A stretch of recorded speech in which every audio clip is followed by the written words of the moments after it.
Assalamualaikum warahmatullahi wabarakatuh. Perkenalkan, nama saya Konita Kansa Ayu Madani Alamsyah dengan NIM 25091116113. Saya dari Prodi Sistem Informasi Universitas Mula Warman.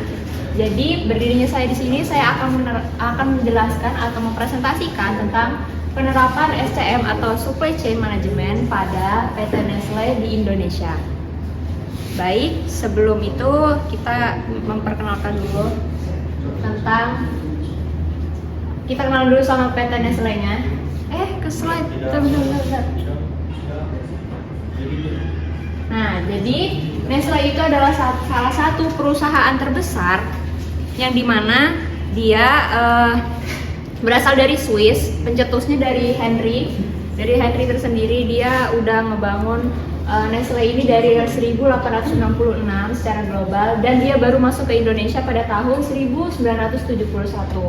Nah, jadi produk Nestle-nya sendiri dia berfokus kepada produk makanan dan minuman yang berkualitas untuk anak-anak. Jadi Nestle tersebut ini kayak salah satu produk yang nggak asing, itu seperti Milo atau susu beruang. Itu udah terkenal banget secara global. Nah, jadi Henry sendiri dia punya jejak, yaitu ada jejak punya 4 pabrik di Indonesia. Yang pertama ada Karawang, Kejayaan, terus pabrik Bandaraya. Nah, tapi yang baru itu di Karawang, pabrik barunya. Next. Nah, ini pabriknya. Jadi pabrik yang pertama ini pabrik lama, yaitu di pabrik Kejayaan yang ada di Jawa Timur. Nah, dia di sini berfokus kepada Nestle-nya tersendiri. Next.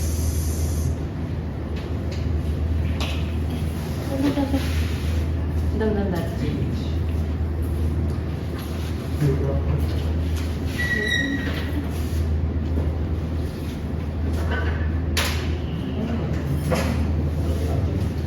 Nah, di sini ada pabrik Panjang, dia ada di Lampung. Dia lebih berfokus kepada produk Nescafe.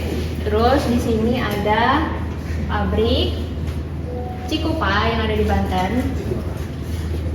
Dia fokus ke susu Denkau sama susu beruang. Terus di sini terakhir ada di pabrik Karawang, yaitu di Jawa Barat. Nah, ini pabrik terbarunya ya, jadi dia lebih global juga, membahas tentang produknya. Nah, terus produk yang diproduksi yaitu yang pertama ada susu dan nutrisi. Dia memproduksi Denko, Nestle, Milo, Carnation. Terus kalau untuk minumannya dia memproduksi KitKat, terus Caramel Starbucks Double Shot, terus Pure Life sama Nescafe itu sendiri. Terus di sini ada sereal sama snacknya, Coco Crunch, KitKat sama Maggi. Nah, terus juga di sini bahan bakunya mereka ada di slide selanjutnya. Nah, bahan bakunya mereka tuh 70% dari susu segar yang dikirim langsung dari 27.000 petani di Jawa Timur pabrik Kejayaan. Terus ada biji kopi sekitar 20% yang dikirim dari petani lokal yang ada di Lampung, itu di pabrik Panjang. Nah, jadi kalau di Indonesia itu karyawan yang diproduksi dari Nestle-nya tersendiri ada 3.600. Dan yang lain-lainnya itu 10% dari bahan baku gandum, kakao, dan bahan lainnya. Jadi pabrik Kejayaan ini salah satu pabrik pengolahan susu terbesar di Asia Tenggara. Next, di sini ada apa itu SCM? Jadi kita mengenal tentang SCM itu sendiri. Singkatnya, SCM ini adalah proses mengelola aliran barang, jasa, dan informasi dari mulai bahan mentah sampai jadi produk atau jadi bahan produknya. Terus di sini dia tentang jadi tujuannya tuh biar bahan-bahan dari produknya tersendiri efisien, jadi nggak buang-buang duit, dan paling penting toko dari bahan-bahannya tuh nggak kosong. Sebelumnya ini juga gambarnya kinerja perusahaannya. Yang pertama dari supplier dulu, terus ke perusahaan, baru distribusi produksinya, baru ke tangan konsumen sendiri, yaitu customer. Next. Nah, di sini ada tantangan dari produk Nestle-nya sendiri. Yang pertama ada infrastruktur, yang dimana negara kepulauan kirim barang ke pelosok yang butuh biaya mahal. Itu salah satu tantangannya, karena kan dari luar ya, dari produk Nestle-nya sendiri. Jadi butuh biaya yang sangat mahal untuk memproduksi ke negara Indonesia. Terus di sini yang kedua ada cuaca dan alam. Nah, jadi produksi susu tersendiri juga dia memproduksinya kan juga pasti dengan bahan-bahan yang berkualitas. Jadi produknya itu dia sensitif sama cuaca dan alam. Terus ada selera pasar. Nah, di orang Indonesia juga pastinya juga bosan sama produk-produk Nestle yang berubah-ubah. Jadi Nestle tersendiri menyesuaikan sama tren-tren yang sekarang, yaitu kayak butuh Milo, butuh susu beruang.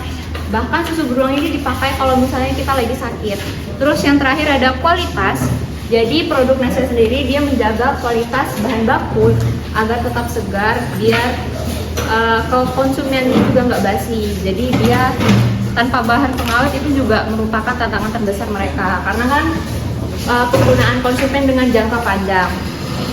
Terus di sini next ada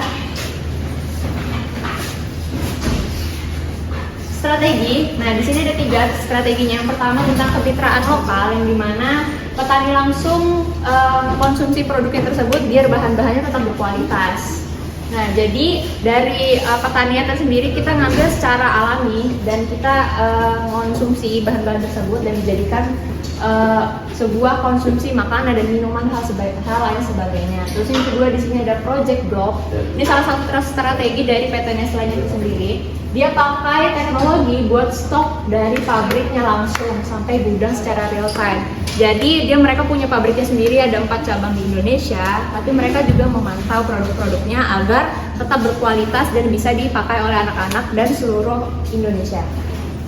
Terus di sini ada yang ketiga, distribusi multi layer yang menjadi pusat distribusi di setiap pulau besar biar barang kirim lebih cepat. Jadi mereka punya 4 pusat distribusinya tersendiri biar bahan-bahannya tetap berkualitas. Ini strategi mereka biar PT Nestle-nya juga berkembang dengan baik. Terus di sini ada manfaat dan fungsi SCM-nya tersendiri. Yang pertama yaitu kepuasan pelanggan, yang dimana barang selalu ada pas dicari dan tetap segar. Apalagi kan Nestle ini udah secara global udah terkenal ya, dari ujung sampai ujung lagi itu udah terkenal produk Nestle-nya tersendiri. Nah, terus yang kedua ada hemat biaya, jadi mengurangi pemborosan bahan baku atau bensin pengiriman. Terus yang terakhir keunggulan kompetitif, jadi bisa lebih unggul dibanding kompetitor lain. Next, di sini ada kesimpulan. Jadi dari seluruh hal yang udah saya paparkan tersendiri, Nestle ini salah satu produk yang sangat berkualitas dan bisa dipakai oleh anak-anak.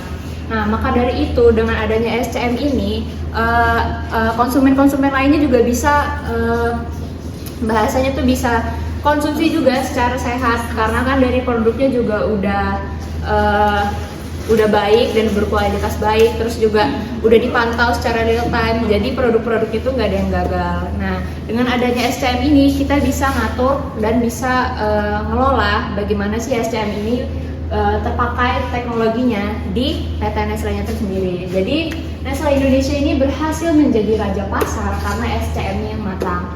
Jadi mereka nggak cuma mikirin untung, tapi hasil kualitas dari barang-barang tersebut. Jadi mereka itu mengelola bahan-bahan bakunya juga sama petani. Jadi mereka hubungan petani sama bahan-bahannya juga terjalin dengan baik. Intinya rantai pasok kuat, bisnis hebat. Terima kasih dari presentasi saya. Kurang lebihnya saya mohon maaf. Wassalamualaikum warahmatullahi wabarakatuh.